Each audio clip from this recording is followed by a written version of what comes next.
video is going to be my favorite video that I film every month, and that is my wrap up for the month of November. So this is my November reading wrap up, and I cannot believe this is the last reading wrap up that I'm filming this year. I started doing these back in January, but January all I read was Throne of Glass, so I did like an entire get ready with me on Throne of Glass, and then like for February, I think I broke it up into 2 parts because the first half of February, all I read was ACOTAR, and then I talked about the 6 other books that I read in February, and then after that, March through October, it's just been regular reading wrap-ups. So very excited to talk about the books that I read in November. I read a total of 17 books. Technically, I read 15 full books in the month of November because on November 1st, I did finish a book that I started literally Halloween Eve, like that night. And then I ended the month with a short story. So technically I read 15 full-length books, but I still read 15 books. So, but I still read 17 books, I mean. So the first book I'm just going to talk about really quick was the book that I finished November 1st. And this was the last book that I got in for my Halloween TBR, and that is Pumpkin Spice and Poltergeist by Allie K. Mulford and Elle Morrison. I really, really liked this book. It was really cute. I think I already said my thoughts about it in my Halloween TBR vlog, so you can go check that out. But I gave it a 4.5 out of 5 stars. I thought it was such a perfect Halloween read. And it was a sapphic romance between 2 women.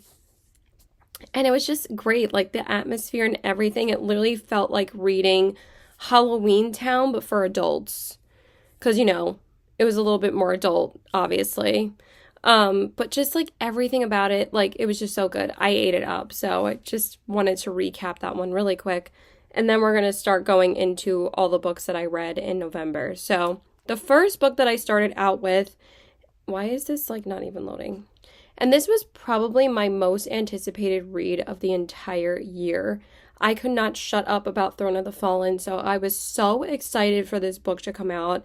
And that is Throne of Secrets by Kerri Maniscalco. I knew I was going to start off the month reading this book. Like, there was literally no question that I wanted to start out the month reading that book. And honestly, it was such a letdown for me. I gave it a 3.75 out of 5 stars. I read it on my Kindle, so that's why I don't have the physical copy. And also, I also tandem listened to it as well because I really do enjoy the audiobook voices for this series. So I wanted to listen to quite a bit of it.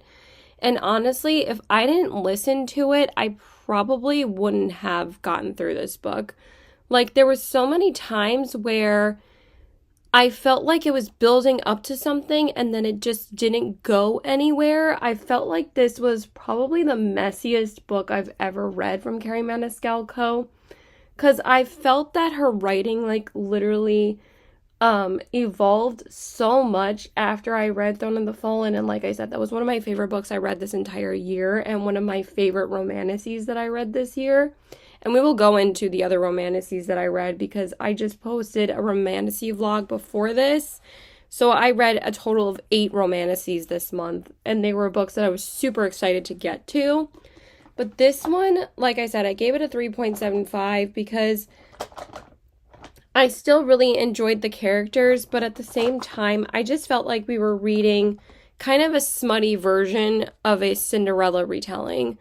And not in a good way. Like, it just, even though it's called Throne of Secrets, I feel like there was so much more mystery to uncover and more secrets to discover in Throne of the Fallen, because that book was just such a perfect balance of like the romance and the fantasy. Just this story and this fantasy storyline and even the love story was kind of all just a little boring to me. Also, I was a little bit upset that I thought it was a bad sign that the book was significantly shorter than Throne of the Fallen. It was only like 500 pages, while Throne of the Fallen was like 640 pages. I honestly feel like this book could have been a little bit better if it was like 100 pages longer, because then I felt like the ending was just so rushed and like everything. But I did enjoy the ending because finally things were happening. But also, I felt like the pacing of this book was just so slow. And I felt like it took us 200 pages just to get to hell in Gluttony's Prince of Sin realm. And I'm like, why did it take this long? And then, like, the romance didn't really develop until, like, almost 300 pages. And I just found myself, like, kind of wanting this book to end after, like, 300 pages because I was like, I really don't care that much anymore. But I ended up finishing it, and I'm glad that I did. It was all about Prince Gluttony, by the way. This was the sin that she decided to focus on. And honestly, I don't know why she picked gluttony as the next sin. It kind of didn't really make much sense. I wish that she would have done like maybe greed or lust afterwards. I'm pretty sure lust is going to be the third one. And I just watched Sarah Carelli's reading vlog while she read this, and also her reading wrap up, and she said the same thing, that she thinks it's going to be lust next, because Carrie Maniscalco's like hints heavily about lust being the next sin, but I'll let you guys discover that for yourself if you think the same thing. But I was just underwhelmed. It just wasn't really that great, and I just didn't really care that much. So it is what it is. I'm not even going to say the characters' names because I don't know. I just like, I expected more dragons in it, and even like the dragon part of it just felt like it was thrown in, and it didn't really like grow or go anywhere. So I didn't really love it. So the next one is Rachel Linden's The Magic of Lemon Drop Pie. This was actually on, so then I worked on a lot of books that I had on my October TBR that were like part of my prompts that I didn't get to in October, because I knew when I chose the books for the prompts, I knew I wasn't really going to get to many of them in October because I wanted to read a bunch of my Halloween reads. So I finally got to this one, and you guys, this was so good. This was so cute. I gave it a 4.25 out of 5 stars. I really ate this book up, literally, because it's all about food. So basically, it's about a woman named Lolly, and basically she works for like a diner, and she feels like her life, is kind of at a standstill. She like wants to like get out of debt in the diner, because the diner is struggling to make money, and she's struggling to keep this diner afloat. So I believe it's her aunt or her grandmother, I can't remember which one. She gives her like these 3 magical lemon drops for her to eat them, and, to like see how her life would play out if they went in like the direction that the lemon drops show her that they could go on, like, different paths that she could take instead of like the path that she's on right now. And that's basically what it's about. I'm not really going to say anymore because I don't want to spoil it. There also is a bit of a romance happening in it, and I just thought it was so adorable. Rachel Linden has now become my cozy comfort author. I just think her writing is just so good, but also it's like the way that she talks about grief and the way that she talks about even upsetting things, it just feels like she understands people, but also like her writing just feels like a magical warm hug. And I absolutely loved this book. This was definitely my favorite book that I had read so far in November, and I really, really loved it. So that kind of like got me into like the reading mood again, because as you guys know, like in the beginning of the month, usually I'm like so overwhelmed by like how many books that I need to read that I kind of feel like not reading. So then if I find a good book like this one, then I'm gonna want to read more. So I read that, and I thought it was just so cute. Let me just blend this a little bit more, because for some reason it's not blending the way that I want it to. I have like 50 minutes right now because I'm getting ready to go to dinner with my best friend, and then we're just gonna go to the movies. We're gonna go see that new Christmas movie. And this will officially be my first Christmas movie in December, but it's December now, so now I can officially watch a Christmas movie, because I'm not that person that starts Christmas until December. Like, we actually already have our Christmas tree up. We didn't put it up until December 1st, but we haven't decorated it yet. It just has the Christmas lights on it, but it doesn't have any of the ornaments on it yet. And honestly, I haven't even been home to decorate it yet, so because I worked yesterday. Okay, I think that is better blended than before. Yeah, that's better. Okay, so then the next book I read. So I decided to pick up this book. I was actually going to read a different one, but then I decided to pick up this one because the election had happened. And I'm like, I really don't want to read a bad book right now. I want to read a reliable author, so it will put me in a better mood, because honestly, like I've said, I've been very honest about my opinion. I am not happy about the election results. You can yell at a wall. I don't care. This is America, and I am entitled to own my own opinion. Thank you very much. So I am working on this author's backlist. As you guys know, I probably mentioned it in like every single TBR.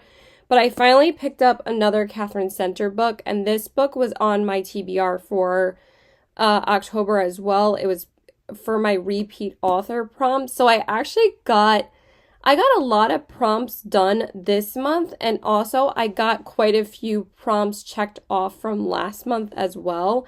So I think I read like 3 prompts from last month with the Magical Lemon Drop Pie, this one, and one of the next books I'm going to talk about. And then I read quite a few prompts that I had from this month. So I actually did really well with my prompts, because honestly, I didn't really stray from my TBR this month.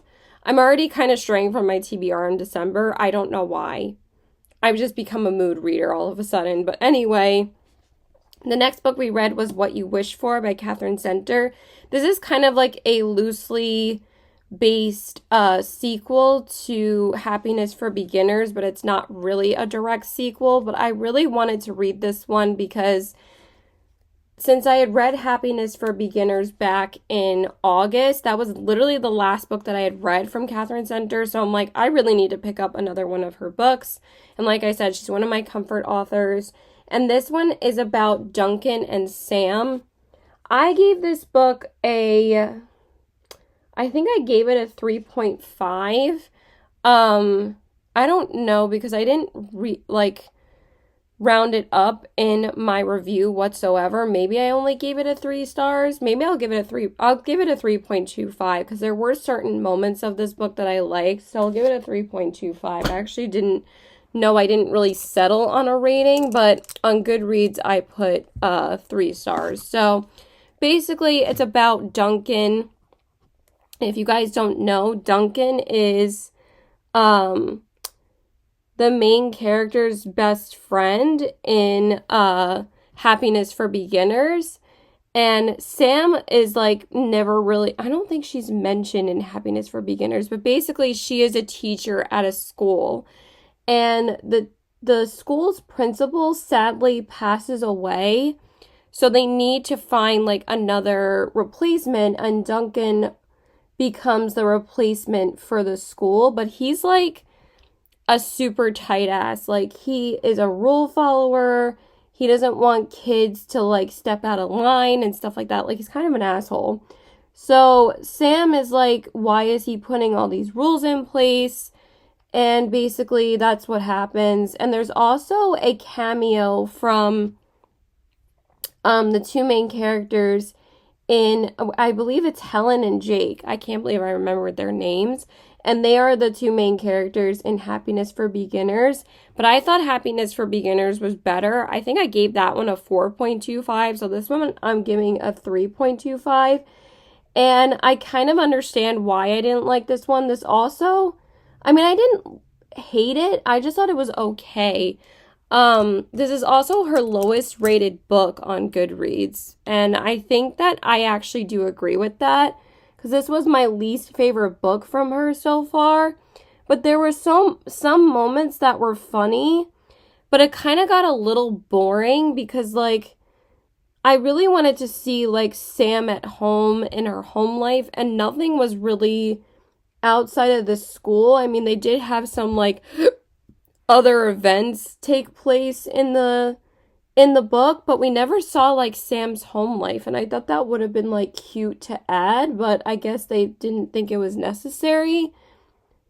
But also, like, Duncan said some really mean things to Sam, and also, like, he was a little bit too extreme for me at times, so I didn't love that, but it was okay. It was okay. Then, these two books I actually read both at the same time because this was the weekend that I went upstate with my friends to go stay in an Airbnb, and it was so beautiful. We went to the Catskills, and we stayed in a cabin for 2 days. Well, me and Chris stayed for 2 days. We came up Friday, and we got there by like 4:30, the latest, and we stayed until Sunday at 4. So I think we stayed exactly 48 hours, and it was just so relaxing. So I obviously needed to pick something on my Kindle to read because I was going to read my Kindle while we were traveling in his car because he drove. So I did pick 6 Scorched Roses by Carissa Broadbent, which is a Crowns of Nexia novella. And then I also did read another book at the same time, but I'm going to just talk about 6 Scorched Roses first. So honestly, I don't think I really got the full effect of this book. I might have to re-listen to it, but I think I got enough of it in order for me to determine that I didn't really love it. I gave it a 3.5 out of 5 stars. I was very excited for this, and also I wanted to read it before the next book, Songbird and the Heart of Stone, came out because it's Carissa Broadbent and it's in the same road. The heck? But literally I can never remember the synopsis of this, so I'm just going to read it really quick. It says, 6 roses, 6 vials of blood, 6 visits to a vampire who could be her salvation or her damnation. Lilith has been dying since the day she was born, but while she long ago came to terms with her own intimate death, the deaths of everyone else she loves is entirely a different matter. So she, like, makes a deal with a vampire to give him 6 vials of blood, which are 6 Scorched Roses. And it says she offers him 6 roses in exchange for 6 vials of vampire blood, the one hope for her town's salvation. So basically she's basically, how many times can I say basically, prophesized to, like, save her town. And, like, pretty much she has to, like, sacrifice herself. So that's the gist of it. Like I said, I gave it a 3.5. It was okay. I literally finished it the night that we got back from upstate, and I didn't read anything else after that. I think I had, like, 50 pages left when I had gotten home. So I just banged out those 50 pages, and then I was literally too tired to finish the other book that I started. Because I started the other book the night before, or actually, like, the morning of, because I didn't really sleep the morning of. So I read, like, 20 pages of it. And then I ended up reading, like, 100 pages of it when we got to the cabin, because there was, like, a point where we had a little bit of time to, like, relax, so I was able to read a little bit. So the next book I decided to read, because I knew I wanted to read that weekend, because I wanted something, like, super cozy. So I decided to pick up The Storied Life of A.J. Fikry by Gabrielle Zevin, who actually wrote Tomorrow, Tomorrow, and Tomorrow, and that's, like, her biggest book. Like, in the past, like, couple of years, that book has blown up, and I still haven't read it yet. What is wrong with me? I read this first over Tomorrow and Tomorrow and Tomorrow, and what's funny is that I started that book, like, a couple of months ago at the nail salon, and I actually was really enjoying it. I don't know why I never went back to it. I've read, like, so many other books on Kindle, and you guys will see which ones I've read, but I did read a few physical books after this, including this one. This one was okay. I didn't really love it. So I think I gave it a 3. Yeah, I gave it a 3.75 out of 5 stars. Basically, AJ Fickery is kind of like a grumpy bookshop owner, and his bookshop is kind of struggling to make money.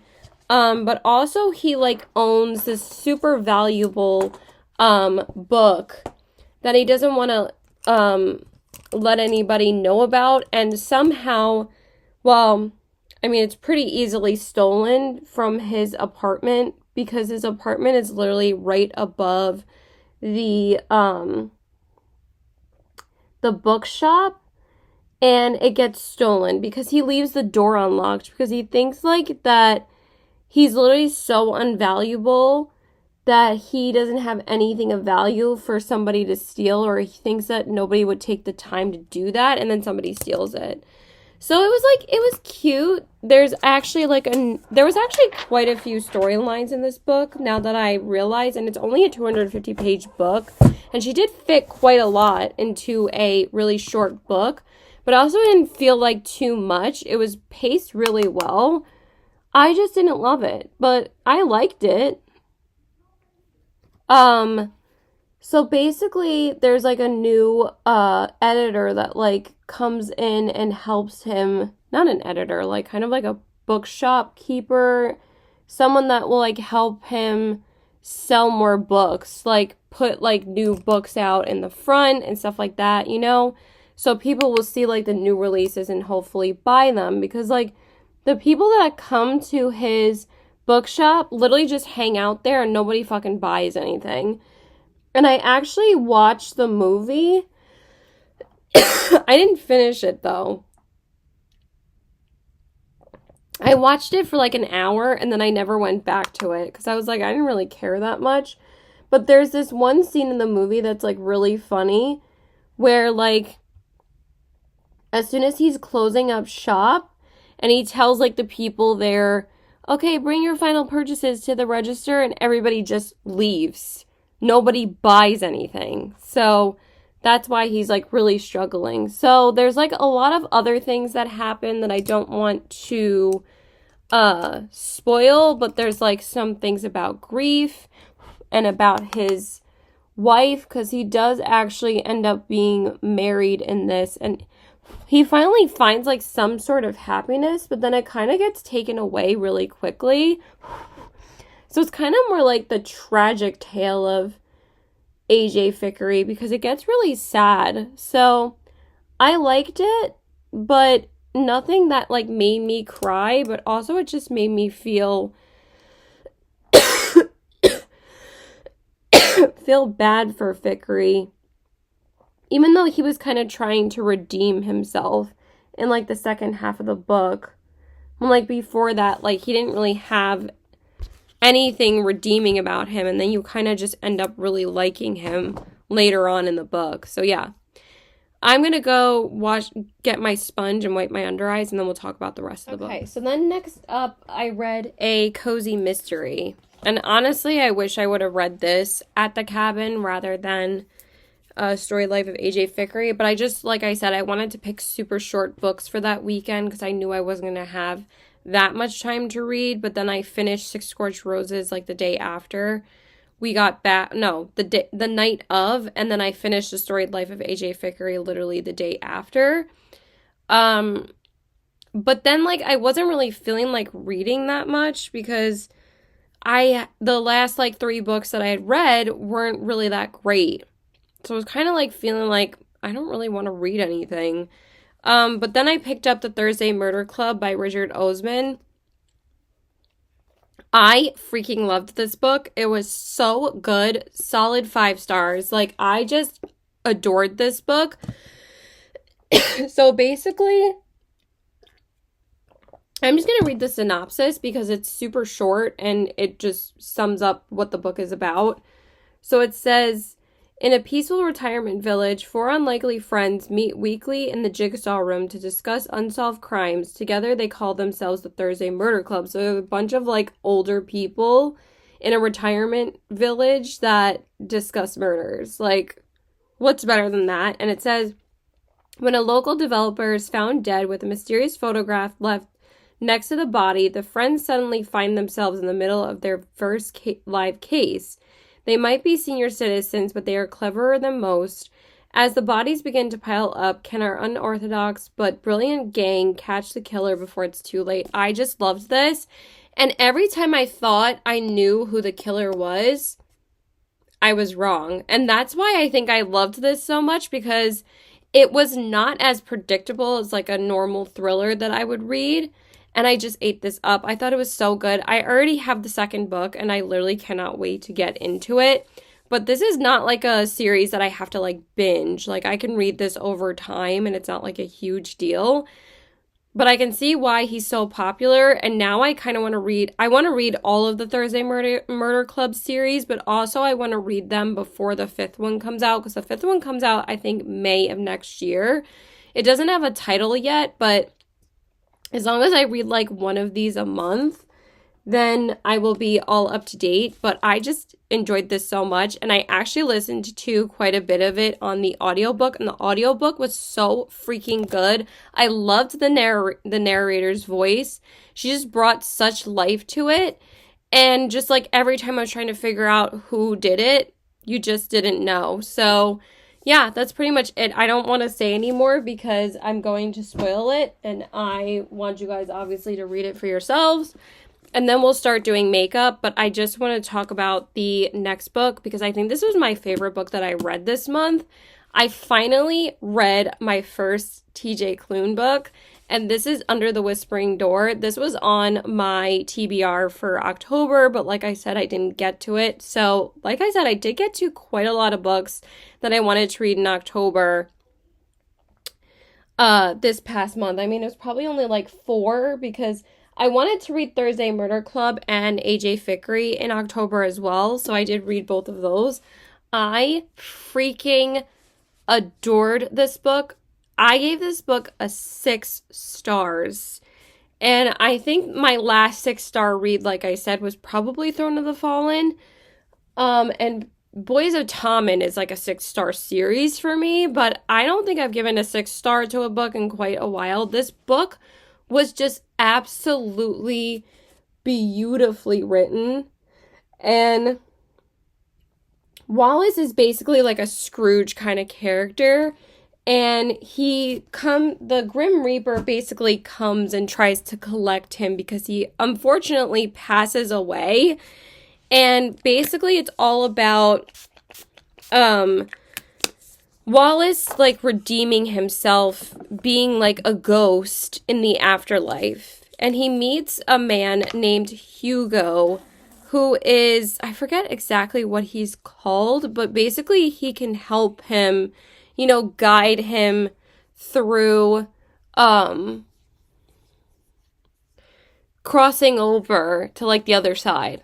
But, like, nobody knows what's on the other side, because it's, like, through the whispering door. Like, that's how he describes it, and it was just so beautiful. I knew I was going to love TJ Klune, and I'm so glad that I finally was able to read at least one of his books this year. But now I want to read his entire backlist. I have House of the Cerulean Sea, and I really want to get to that book as well.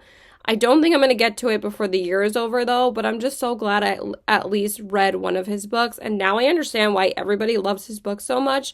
They are phenomenal, and that's all I'm going to say. But there was so much humor, but also, like, there was moments where this book left me sobbing, and even after I closed this book, I was just crying. And I felt the same way as I did about Night Road after I finished that book by Kristen Hanna, just sobbing because they both had such an emotional impact on me. And that's when I know a book is like 6 stars, is when it like affects you that much. And like I've said, people don't understand how much books actually affect us emotionally. So that's why I love books, like, just so much. And I just thought it was so beautifully written. But also there was so much funny humor in it. Oh my God. There were some parts where I was laughing hysterically because there was just so much funny dialogue and jokes. And Oh my God, it was just hysterical. But everything about this book was perfection. I just freaking loved it. And if you guys have not gotten to TJ Klune, you're missing out. His books are loved for a reason. They're absolutely amazing. And I literally cannot wait to read more of them.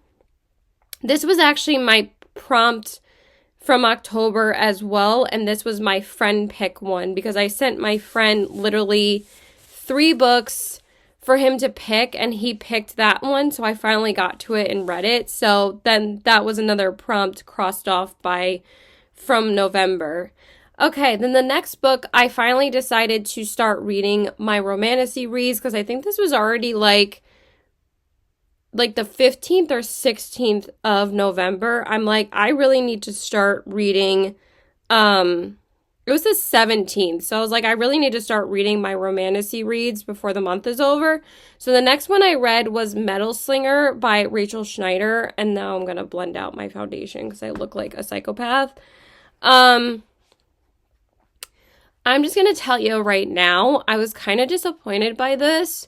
But also this book had its moments. But also I felt like there were some parts that dragged a little bit. But also like the action parts were so well paced. But I didn't feel the same way about this book as I did about some of the other Romantasies that I read that I loved over this one. But I did like the romance in this book. And like I said, I really liked the action. I also did like the main character. So let me just read the synopsis of this real quick because I keep on forgetting. So her name is Bryn, and it says Bryn has spent the better part of her life waiting for the chance to attend the annual market hosted by the Kenta, the very same people who exiled the Ahala to live a life over the sea. The rite of passage for all young guards. She's not sure what to expect from it, but breaking a century-long peace treaty certainly isn't on her map. Neither is the encounter with the enemy soldier. So the enemy soldier is the one that ends up befriending her because she ends up having to leave Ahala because something happens where she has to leave everything behind. And then they're like trapped on the boat together for like weeks, trying to get to where he needs to take her. And they didn't really have enough food which was honestly what? How were they not prepared having food for each other? Did I drop my sponge? I'm literally holding it in my hand, you guys. Dummy. And basically, they have to work together because he proves to her that she can trust him because he can weld magic and all of that. And she ends up being able to weld magic as well, and she's super powerful, blah blah blah. And he needs to help her so he can kind of help her wane her power and control it. I honestly felt like this book was kind of a combo between Throne of Glass and Powerless. But I didn't feel obviously Throne of Glass is my Roman Empire. I love that series literally so much. I think it's still my favorite fantasy series that I've read of all time. I just love it so much, and I still think it's my favorite series that I've read this whole year. But anyway, I just felt like this book was kind of lackluster, and everybody was hyping it up, and I'm I'm probably gonna love it, and I was so excited to read it. I really had very high expectations because everybody talks about the ending of this book, and then I gave it a 3.75 out of 5 stars. Originally, I was going to give it a 4 stars, but then there was one shocking part at the ending, but then the last 20 pages, I wasn't really that my jaw is on the floor oh my god, I can't believe it ended like that. I kind of had a feeling it was going to. And I'm great, now we won't know who she ends up with. It's another love triangle thing. Kind of Light Lark. But I like how Light Lark writes it a lot more than this. So, but I will continue the series when the next book comes out. I'm very excited for it. But I kind of felt like the same kind of letdown as I did when I read Reckless. But this one was not as boring as Reckless because, like I said, there was quite a few action scenes in it. And those were really fun.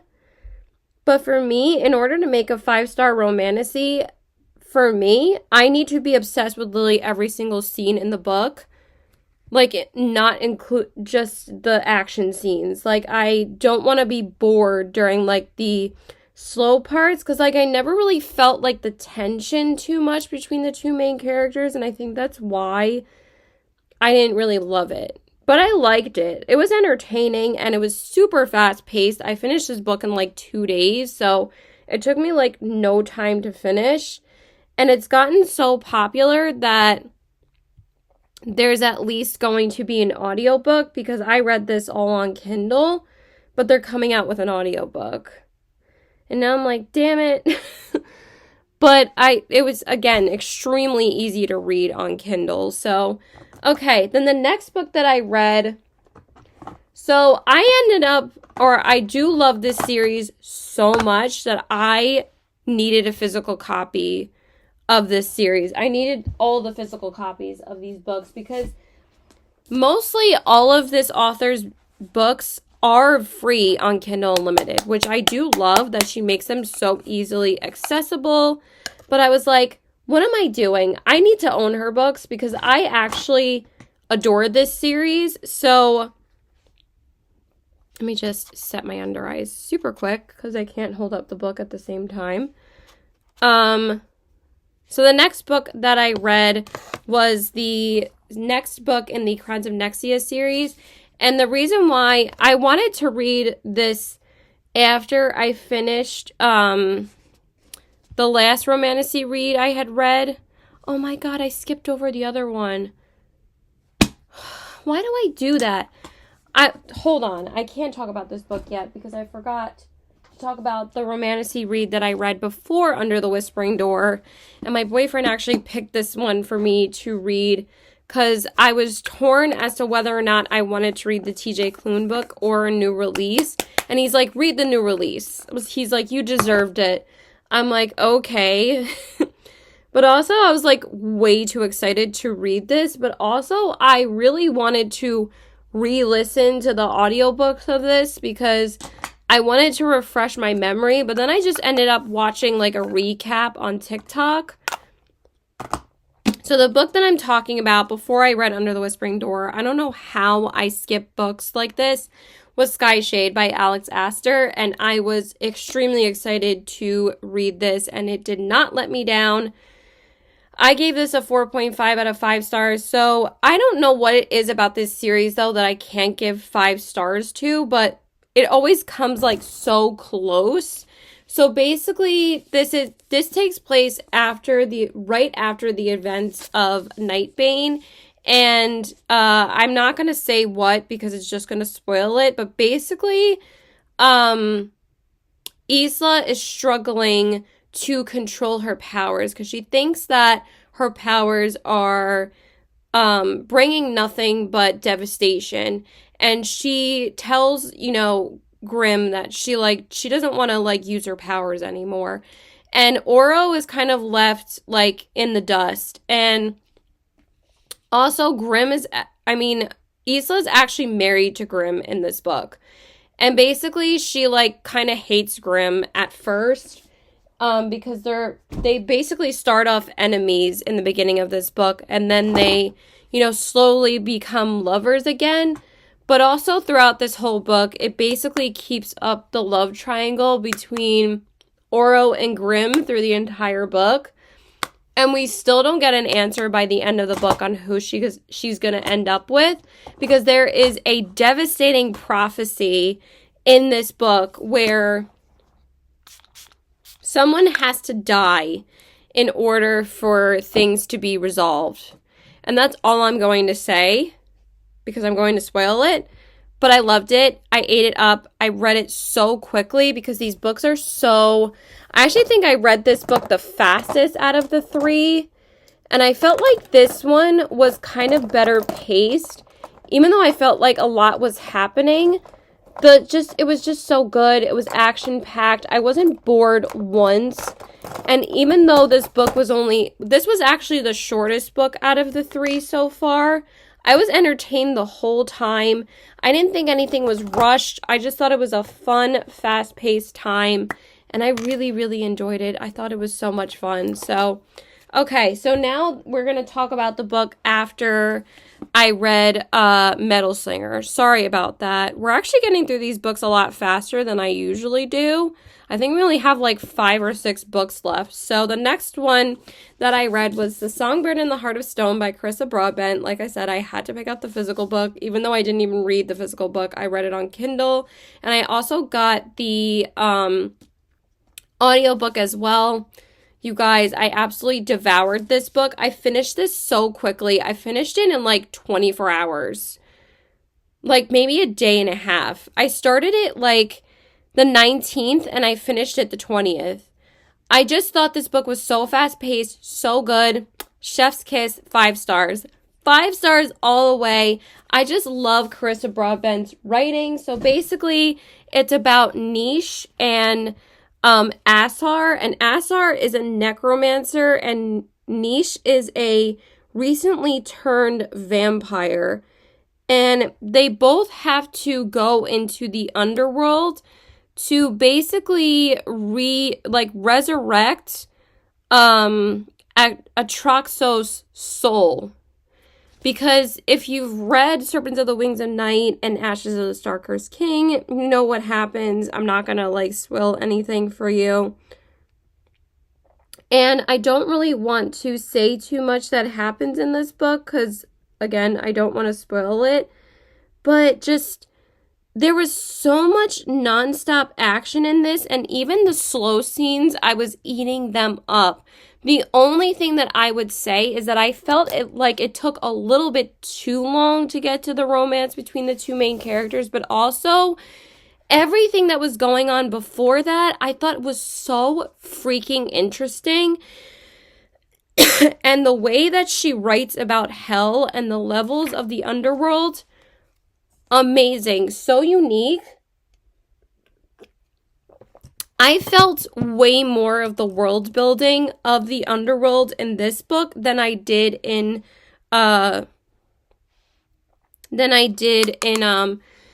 of Secrets. And I know that we get a lot of the world building for Throne of Secrets in Throne of the Fallen and also Kingdom of the Wicked, but I kind of wanted more from Gluttony's Realm, and we didn't get that. And I felt like this world building was just so immersive in Songbird in the Heart of Stone, I just could not put it down. And I gave this book 5 stars for the story and the world building. Like, I was absolutely devouring it and I loved it. So, but again, I just feel like the romance was a little bit lackluster, but at the same time, like, yes, you do read these books because it's a romantasy, but also what's so funny is that I read Metal Slinger and Songbird and the Heart of Stone literally at the same time that Cassidy Shivers read both of these books, and she read both at the same time. She read Metal Slinger and then Songbird of the Heart of Stone right after that, and I was like, what are the odds of us reading the same books at the same time? And also, like, her friend on YouTube picked these books for her to read, which is even more random. Like, how the hell did we end up reading these at the same time? I'm going to have to go really soon because I'm not even done with my makeup yet, and I've gotten through a lot of books on this list. I don't know how the hell I got through them so quickly. Go me. But she described Metal Slinger and Songbird in the Heart of Stone like perfectly in her reviews. I think she gave Metal Slinger literally the same review I did. I think she gave it a 3.75 as well, maybe a 3.5. And then for Songbird in the Heart of Stone, she gave it a 3.5.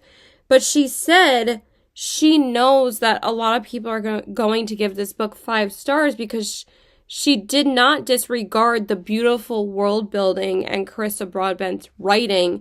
She just said it wasn't a 5 stars for me because the romance didn't really hit. And I totally agree. But literally the last 100 pages and the ending of this book was 5 stars for me because my jaw was on the floor for the last like 50 pages. And the twist at the end, I loved. I loved it. I loved the twist at the end of this book way more than Metal Slinger. And now I cannot wait for the second book. I'm so excited for the second book in this series. So it was just so good. I loved it. Okay, and then the next book that I read, this might be the last book that I talk about in this video, and then I'm going to have to go because I need to finish getting ready to see my friend. So the next book that I read, and this ended up becoming probably my second favorite book this month, and that is Callie Hart's Quicksilver. I knew that I had to read this book in that vlog. 5 stars. Do I need to say anything else but 5 stars for this book? This book is so worth the hype, you guys. It is just so freaking good, and literally that's what I wrote in my review. So the two main characters' names are Cyrus and Kingfisher, and oh my god, Kingfisher, you guys. I don't think I've been more in love with a Romantasy character since Rizan in ACOTAR and Envy in Throne of the Fallen. He is my new favorite Shadow Daddy. I thought he was hysterical. The banter, the romance, the fantasy, everything about this book was perfection.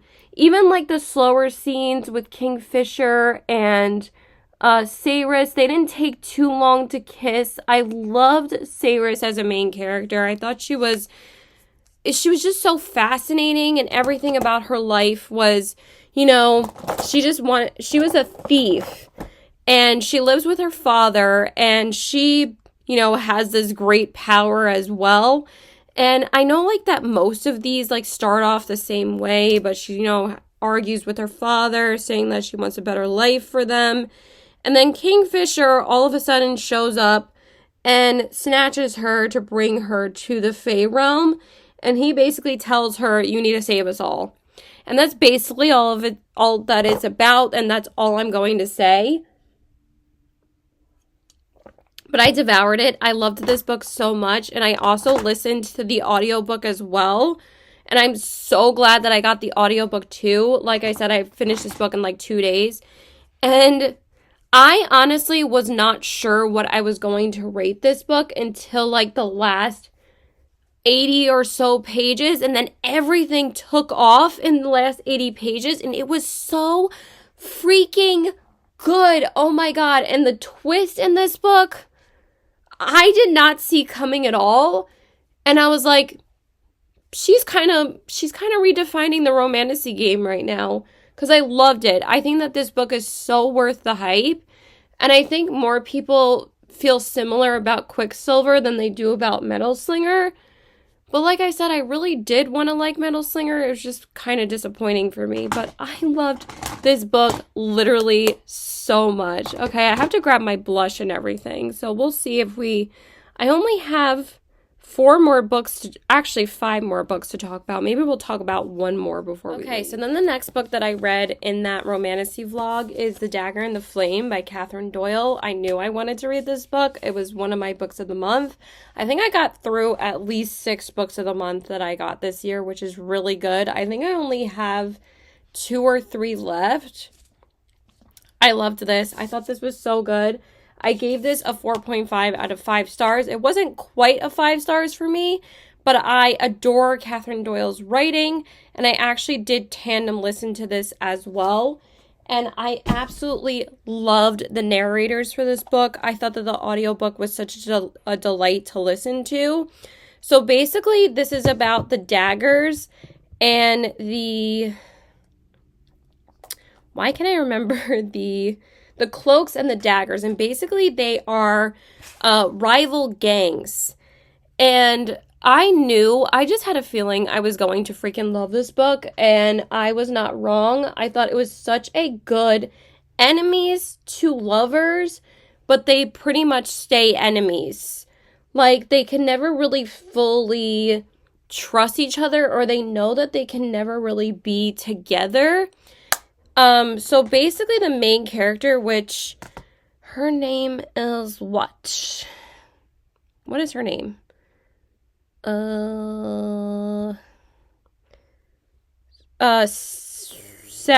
Sarah and Ransom. So Sarah is a cloak, I believe, and Ransom is a dagger. And something unfortunately happens to Sarah's mother where she has to leave her home and basically joins the cloaks, and they like kind of take her under her wing.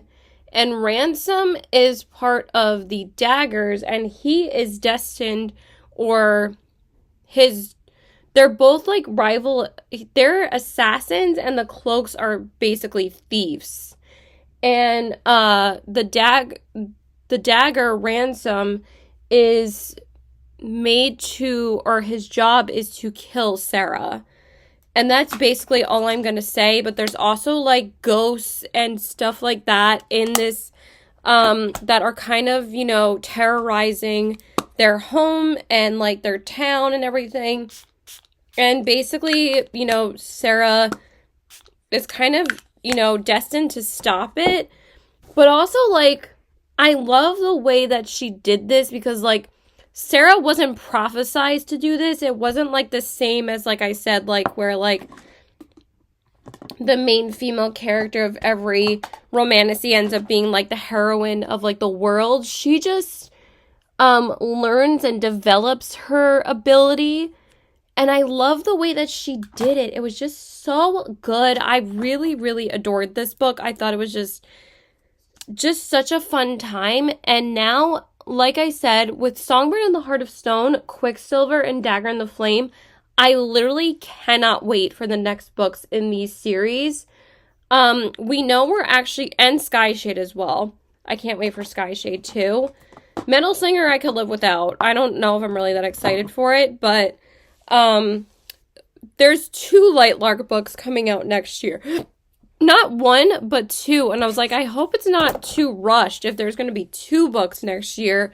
Because everybody knew that like a 4th book was going to be announced soon. But 5? That's a lot. But it's supposed to be a 5-book series now. And then what else was I going to say? But nothing else has been announced for any of these books at all. So we'll see if any of them come out next year. But yeah, I'm gonna go now, and then we are gonna finish talking about the last, like, I think 4 books later. But I did get through quite a lot of books. Yeah, I only have 4 books to talk about later. So bye. Okay, so hey guys, so now I'm back. So now I can talk about the rest of the books that I read in the month of November. I only had 4 books left to talk about, so let's just do that really quick. By the way, mostly Metal Slinger, Songbird and the Heart of Stone, and Quicksilver. Like I said, I did read all on Kindle, and also 6 Scorched Roses, and Throne of Secrets, and Pumpkin Spice and Poltergeist. So, and then I had read 2 more books, or 3 more books on Kindle, so I almost read 9 books on Kindle this month. And I only read, I think, like 7 physical books that I owned, because the next one I don't actually own, but I'll talk about that in a minute. So after I finished The Dagger and the Flame, Thanksgiving was slowly approaching, and like literally it was like the Monday before Thanksgiving, like 3 days before, and I'm like, I don't think I'm going to have time to, or maybe, I think I had finished Dagger and the Flame maybe... I guess I did finish Dagger in the Flame literally that Sunday, actually. But then I decided I wanted to have a little bit of a palate cleanser, because I was like, I just read 3 romantasies back to back to back. So I kind of wanted to binge a thriller. So I ended up picking up The Silent Patient by Alex Michaelides, and this also I read on my Kindle as well. I also listened to quite a bit of the audiobook. By the way, the audiobook of this, 10 out of 10. Was just such great narration. It's also dual narration, and the narrators were just perfection. Also, they were just great. They were not British. The Dagger and the Flame, they were British, but they were not British in this one. I'm pretty sure they weren't. But I just seem to love British narrators and also British literature. So I finally decided to pick this book up because what's really funny too is that I was thinking about reading this book at some point in November, but also I was going to read Dagger and the Flame, and I had just watched another YouTuber's video of like a 24-hour readathon. I forget her name. I don't remember her name right now. But she had just read The Dagger and the Flame in that video, and then she read The Silent Patient. So I was like, that's really funny, because then that got me really in the mood to read this. But also, I saw another YouTuber that I really like.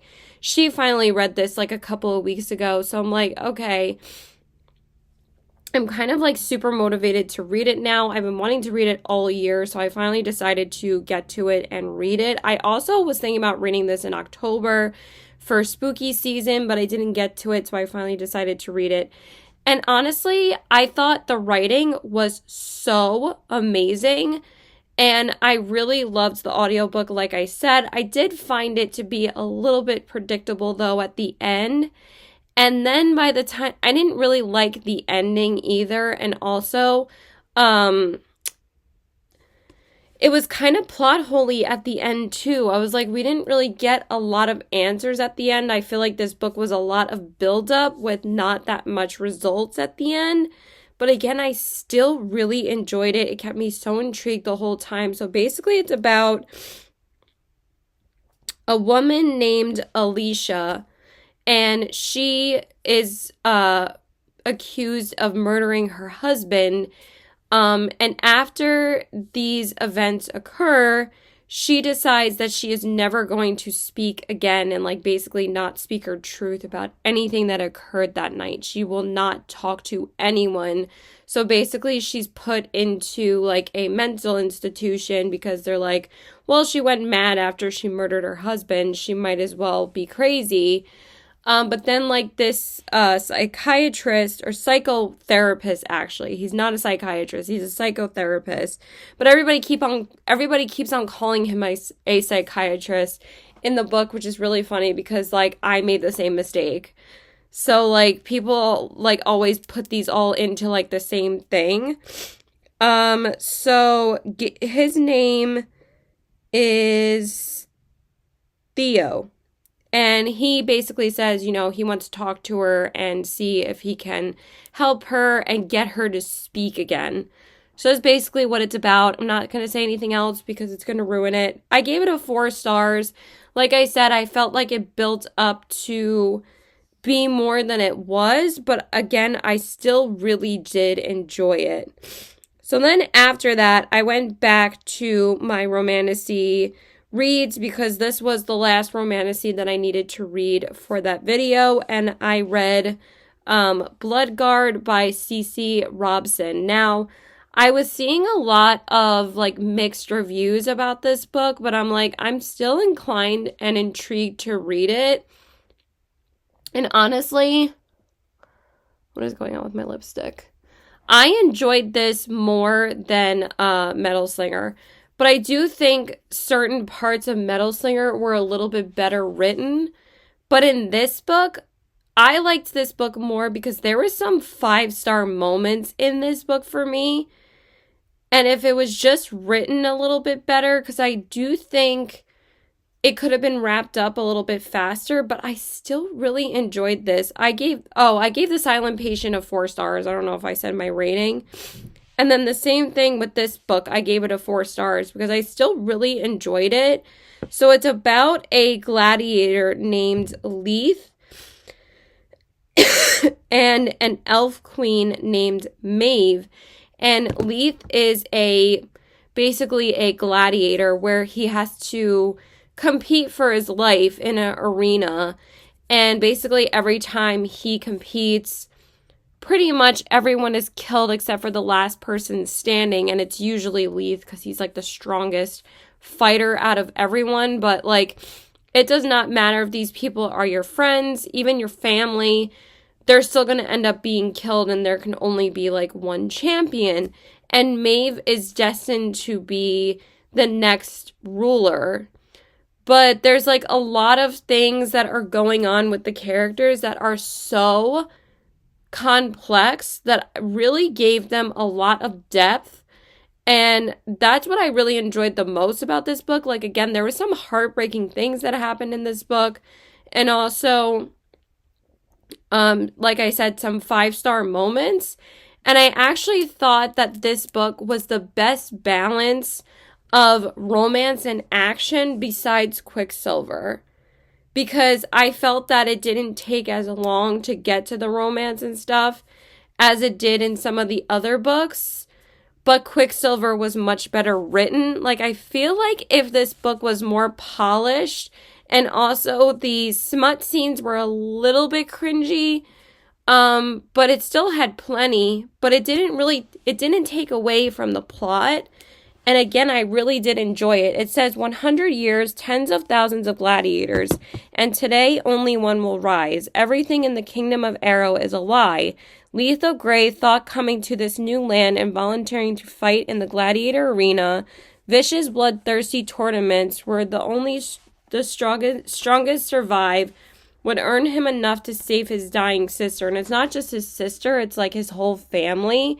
He's competing for his family so he can go home to his family.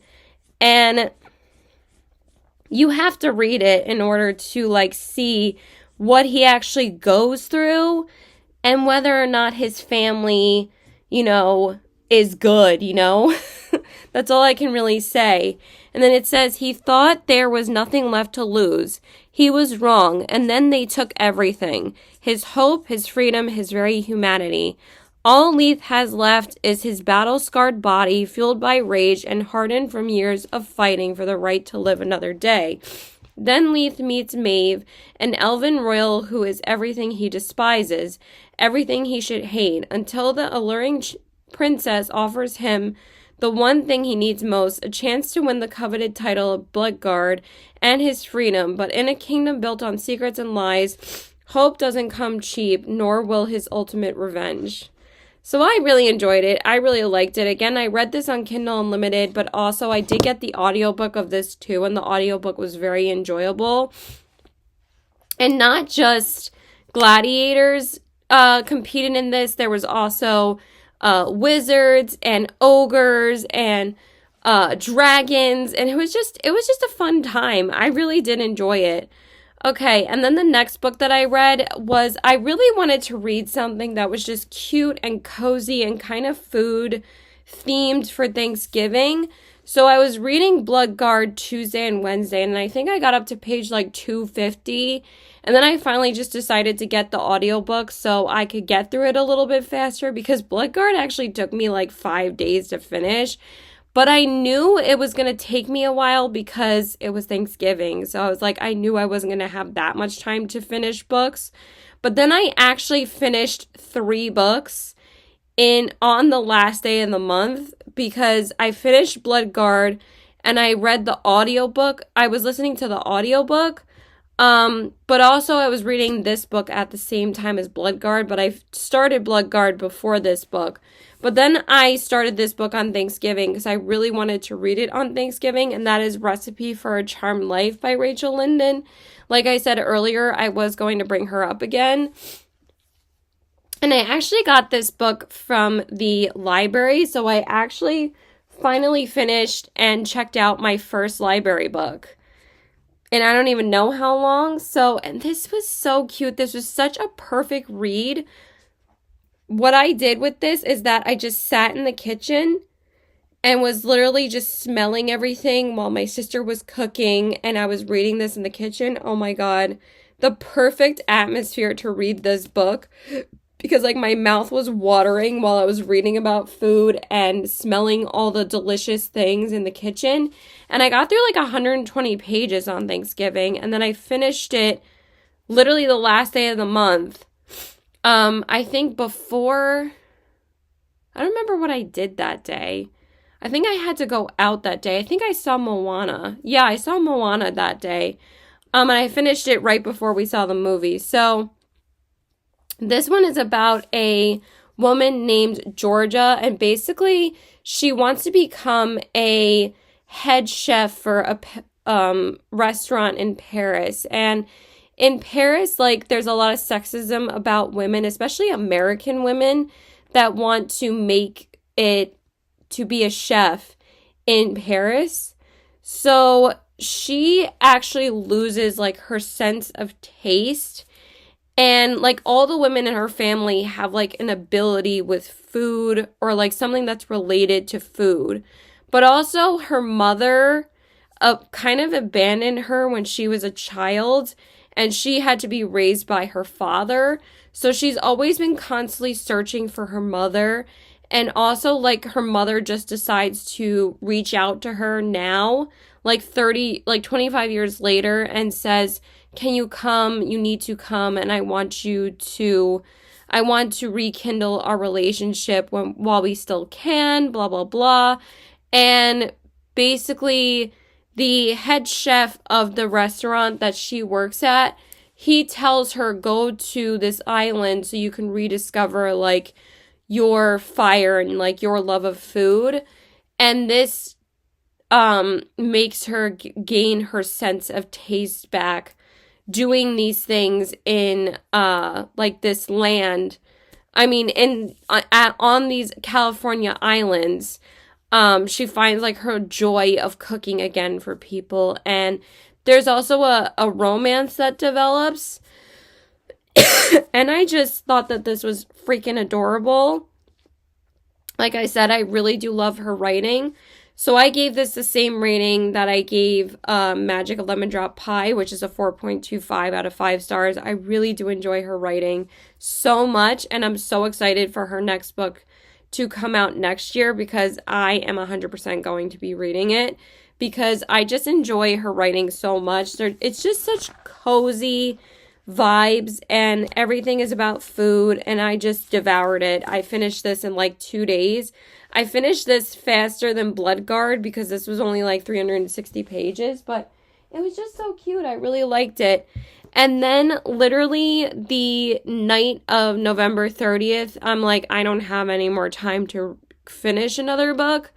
So I decided to read a short story, and I knew I wanted to read this anyway before the year was over, so I just decided to end the month with The Housemaid's Wedding by Frida McFadden. This was only like a 60-page short story, and it said it was only going to take me like an hour to read, so I was like, why not? So I'm not going to have time to read it at any other point. I might as well read it like literally at 1 a.m. on November 30th. So this was not as bad as people were making it out to be. I still gave it a 3 stars.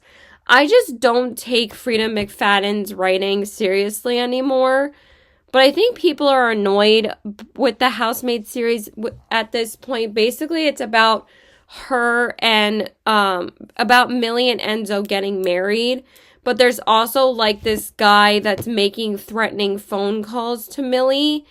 And basically it's just like following her around during the entire time before their wedding. And he's like harassing her and stuff. But she also won't tell Enzo that he's calling her. And this was like the problem with Millie that people had in like the previous books, because she's supposed to help women. Why is it that she won't, help herself when she gets into these situations? It's kind of dumb. She's like, well, I don't want to ruin my wedding day. So, but also, like, there's like a big character arc with her and her parents in this book that I feel like I do think it's necessary to read this, because I think it gives a lot of background for the third book, even though the third book wasn't even that good. I actually felt more suspense and entertainment by this short story than I did with the third book. The third book was so disappointing to me. It was okay, but I definitely preferred the first 2 books over the third one. But I thought this was just a silly, goofy time, and I didn't even think I was going to get to any other Frida McFadden books this year. I probably won't in December. But since this was a short story, it was just like super easy to read. And yeah, that is it. Those are all the books that I read in the month of November. But people are getting pissed off with the way that she's writing Millie for good reason, because she's just making her really dumb at this point. When Millie freaking murdered somebody when she was a teenager, like, if you haven't read The Housemaid by now, she is a criminal, you know? And now she's making her, like, so dumb, like, back in society, and now she's married and everything. Like, I don't know, just, like, it's annoying. So anyway, I hope you guys enjoyed this video. Please like and subscribe. Follow me on my Instagram at SweetW819 and check out my Poshmark at the same handle. I am posting a lot of videos the next couple of days, so I feel like I'm doing my own version of Bookmas already. But I'm posting my Black Friday book haul tomorrow, and then I'm posting my wrap up right after that. And then we're gonna have a lot of end of the year book videos, like on my most read authors, the series I want to read in 2025 releases, all of that. So yeah, stay tuned, and I hope you guys keep on reading. Bye! And have a great day!